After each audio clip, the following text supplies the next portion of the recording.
손흥민의 후반전 턴오버는 마치 격동하는 바다의 파도처럼 토트넘의 경기 흐름에 예기치 못한 동요를 가져왔습니다. 전반전에 엘버트를 상대로 여유롭게 1-0으로 앞서가던 토트넘은 후반전 시작과 함께 크리스티안 로메로의 허벅지 햄스트링 부상으로 에릭 다이어와의 교체가 발생하면서 경기의 양상이 급변하기 시작했습니다. 전문가들 사이에서는 이 변화의 핵심에 다이어의 수비 플레이가 자리 잡고 있다고 분석합니다. 후반전 동안 다이어의 수비는 마치 눈앞의 위기를 해결하기 위해 몸을 던지는 파수꾼처럼 간절했으나 결과적으로 팀 전체의 균형을 흐트러뜨리는 원인이 되었다는 것입니다. 그래프를 통해 볼 때 토트넘이 전반전 후반부에 일방적으로 밀리는 형국을 맞이했고 이는 후반전 동안 더욱 심화되었습니다. 물론 일부에서는 다이어의 플레이에 대해 긍정적인 평가를 내리고 있습니다. 경기 후 토트넘 동료들의 반응은 다이어를 격려하고 인정하는 모습이었으며 그의 실수가 특별하게 두드러지지 않았다는 주장도 있습니다.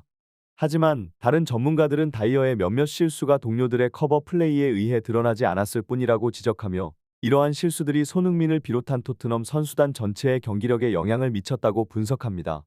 결론적으로 이 경기에서 다이어의 역할과 퍼포먼스는 토트넘의 전술적 변화와 함께 경기의 흐름에 중요한 영향을 미쳤으며 손흥민의 후반전 턴오버도 이러한 변화의 일환으로 볼 수 있습니다.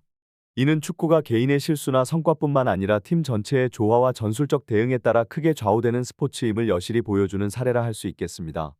에릭 다이어가 후반전에 보인 퍼포먼스는 축구의 전술적 깊이와 선수 개개인의 영향력을 동시에 드러내는 사례로 볼 수 있습니다. 다이어의 출전 준비 장면이 중계되자 팬들 사이에서는 긴장과 경악의 분위기가 감돌았습니다. 특히 클로셉스키 코치가 다이어에게 전술적 움직임을 지시하는 장면은 많은 이목을 끌었으며 이는 포스테코글루 감독 또한 주목한 부분입니다. 이러한 배경 속에서 다이어가 후반전에 교체로 들어오며 보인 퍼포먼스는 토트넘 코치진과 선수단에 상당한 스트레스를 야기했습니다. 다이어는 교체 출전 후 5분도 채 되지 않는 시간 내에 여러 차례 실수를 저질렀고 이는 팀 전체의 경기 운영에 영향을 미쳤습니다. 손흥민과 토트넘 선수단의 반응도 주목할 만합니다. 이러한 상황에서 손흥민을 포함한 선수들이 어떻게 반응하고 경기에 임하는지는 팀의 정신력과 전술적 대응력을 보여주는 중요한 지표입니다. 특히 손흥민의 경우 경기 내내 변함없는 집중력과 끈기를 유지하며 팀을 격려하고 이끌었다는 점에서 그의 리더십과 전문성이 돋보였습니다.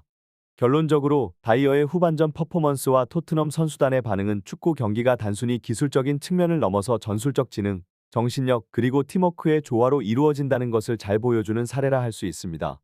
이러한 요소들이 어떻게 조화를 이루느냐에 따라 한 경기의 결과가 크게 달라질 수 있음을 이번 사례는 분명히 입증했습니다. 이 상황은 축구 전술과 선수들의 위치 선정의 중요성을 보여주는 교과서적인 예로 볼 수 있습니다. 고메스가 로얄의 공을 탈취한 상황에서 토트넘의 수비진은 상대 팀의 공격을 저지하기 위한 전략적 위치에 있어야 했습니다. 특히 사르의 수비 커버가 중요한 역할을 했으며 이는 수적 우위와 전형적인 수비 배열을 활용할 수 있는 이상적인 상황이었습니다. 벤 데이비스는 고메스를 막는 데 집중하고 있었기 때문에 다이어가 중요한 역할을 해야 했습니다. 다이어는 위치상 이 상황을 충분히 파악하고 대응할 수 있는 위치에 있었습니다. 전문가들은 다이어가 이러한 공격 상황에 대비하여 준비하고 수비 위치를 적절히 조정해야 했다고 지적합니다. 고메스가 패스를 시도할 때 피카리오가 골문의 한쪽을 방어하고 있는 상황에서 다이어는 골문의 나머지 반을 커버해야 하는 전형적인 수비 상황에 처해 있었습니다.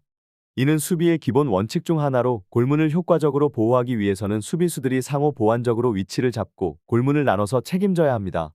이 사건은 토트넘이 후반전에 일방적으로 밀리기 시작한 원인을 단적으로 보여주는 사례입니다.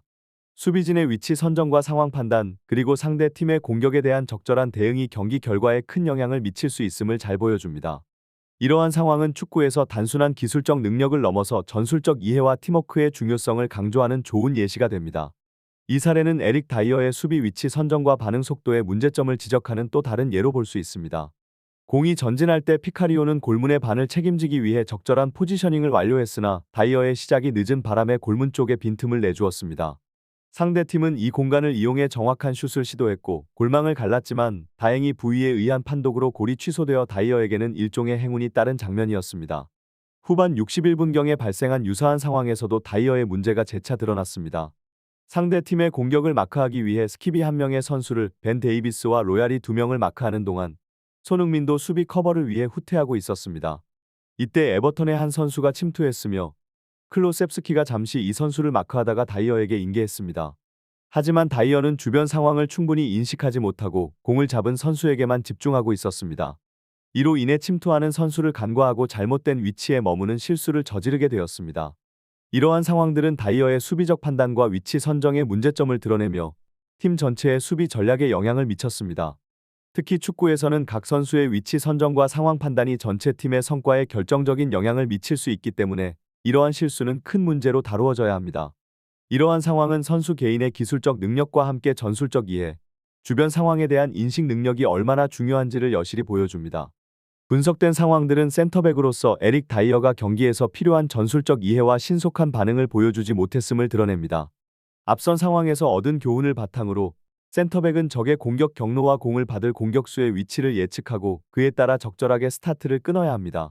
그러나 다이어는 오프사이드 트랩을 사용하려 했음에도 불구하고 상대방의 패스가 시작된 후에도 빠른 반응을 보이지 못했고 이로 인해 골문 쪽에서 상대의 슛을 허용하는 상황이 발생했습니다.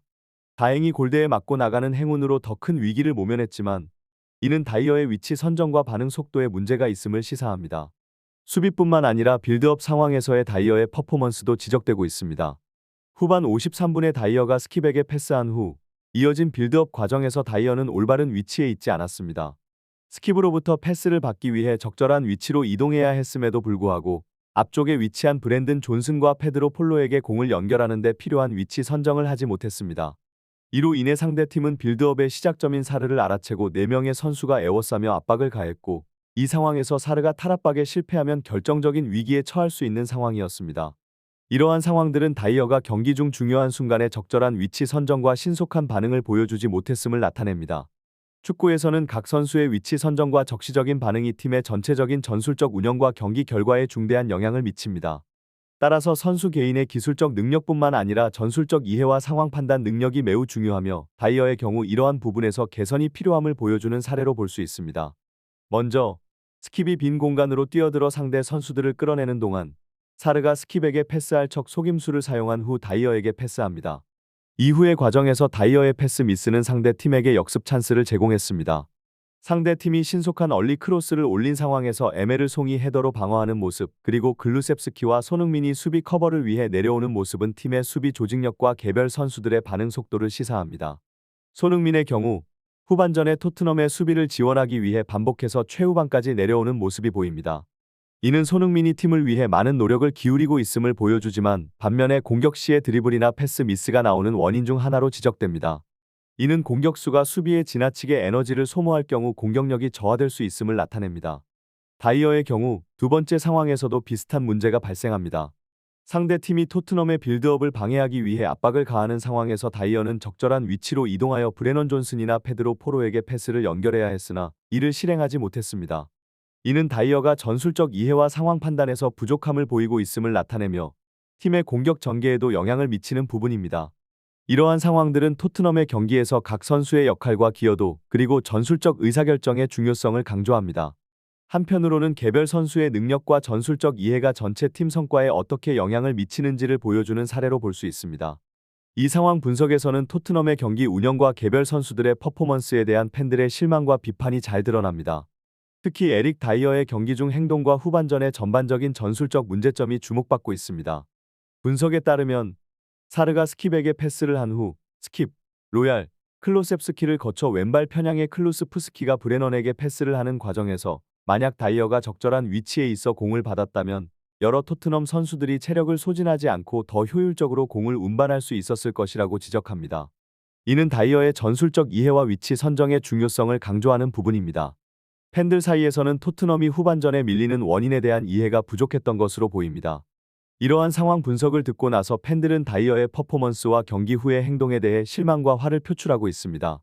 특히 경기 후 다이어가 승리에 대한 공로를 자신에게 돌리는 것처럼 보이는 태도에 대해 많은 팬들이 불만을 나타내고 있으며 이는 다이어에 대한 비판적인 반응으로 이어지고 있습니다. 손흥민이 주장으로서 다이어에게 좀 더 단호한 태도를 보여야 한다는 의견도 있습니다. 이는 팀 내에서의 리더십과 선수 간 의사소통의 중요성을 강조하는 부분입니다. 전체적으로 이러한 분석과 팬들의 반응은 팀의 경기력과 개별 선수의 행동이 팬들의 인식과 팀 내 분위기에 어떻게 영향을 미치는지를 잘 보여주는 사례입니다. 이 상황에서 더욱 중요한 것은 팀 내의 의사소통과 리더십의 역할입니다. 특히 손흥민과 같은 주장의 역할이 중요하게 부각됩니다. 주장으로서 손흥민은 팀 내에서 의사소통의 핵심 역할을 담당하며 경기 중 발생하는 문제에 대해 팀원들과 적극적으로 소통하고 필요한 지시와 격려를 해야 합니다. 다이어의 경우와 같이 한 선수의 퍼포먼스나 위치 선정이 전체 팀의 전략에 큰 영향을 미칠 때 주장의 역할은 팀 내 조율과 균형을 맞추는 데 더욱 중요해집니다. 경기 후 다이어의 태도에 대한 팬들의 반응은 팀 선수들의 자기인식과 팬들의 기대 사이의 괴리를 드러냅니다.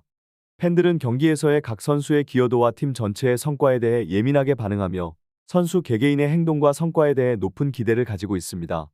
이 경우 다이어가 경기 후에 보인 태도는 많은 팬들에게 잘못된 메시지를 전달했으며 이는 팀과 개별 선수에 대한 팬들의 인식에 부정적인 영향을 미칠 수 있습니다. 이러한 상황은 팀 내에서 선수들 간의 상호작용과 의사소통의 중요성을 강조합니다. 각 선수는 자신의 퍼포먼스와 행동이 팀 전체와 팬들에게 어떤 영향을 미치는지 인식해야 하며 특히 팀의 리더나 주장은 이러한 부분에서 모범을 보이며 팀 내 조화와 단합을 이끌어야 합니다. 손흥민의 경우 그의 리더십과 팀 내에서의 역할이 팀 전체의 성과와 분위기에 큰 영향을 미치는 것으로 보여지며 이는 팀의 성공을 위해 그가 얼마나 중요한 역할을 하는지를 잘 보여줍니다.